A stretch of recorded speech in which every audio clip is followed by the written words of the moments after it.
महाराष्ट्राचं आराध्य दैवत रयतेचे राज्य आणण्यासाठी ज्यांनी आपले सर्वस्व पणाला लावून महाराष्ट्राची निर्मिती केली ते जाणते राजे छत्रपती शिवाजी महाराज। छत्रपतींच्या विचारांचा वारसा घेऊन महाराष्ट्रातलं एक व्यक्तिमत्व अहोरात्र कार्य करते।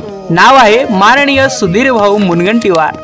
राज्याचे वने, सांस्कृतिक कार्य आणि मत्स्य व्यवसाय मंत्री म्हणून कार्य करताना छत्रपतींचा वारसा उरात तेवत ठेवत जनसामान्यांच्या कल्याणाचे कार्य करत आहेत। माननीय सुधीर भाऊ मुनगंटीवार यांचं प्रत्येक काम हे अप्रतिमच असतं। याचा नुकताच प्रत्ययाला तो चंद्रपूर मधील विसापूर इथल्या श्रद्धेय श्री अटल बिहारी वाजपेयी बॉटनिकल गार्डनच्या उद्घाटन सोहळ्यात। बॉटनिकल गार्डनची भव्यता, दिव्यता आणि अनोखेपण बघून माननीय मुख्यमंत्री एकनाथजी शिंदे सुद्धा भारावून गेलेत। सुधीर भाऊंनी दिलेला विकासासंबंधी प्रत्येक शब्द आजवर कधी खोटा ठरला नाही।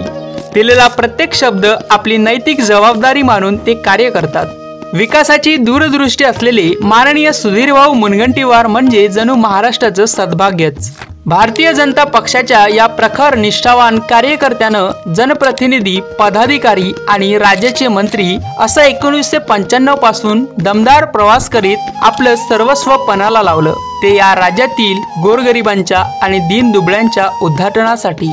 2014 ते 2019 या काळात कार्यभार सांभाळताना त्यांनी अनेक नव्या विक्रमांची नोंद केली आणि महाराष्ट्राचं नाव भारताच्या नकाशावर प्रकाशमान केलं।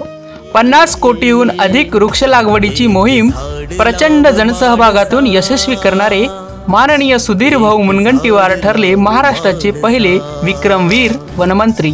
एक झाड लाव माणसा, एक झाड लाव माणसा।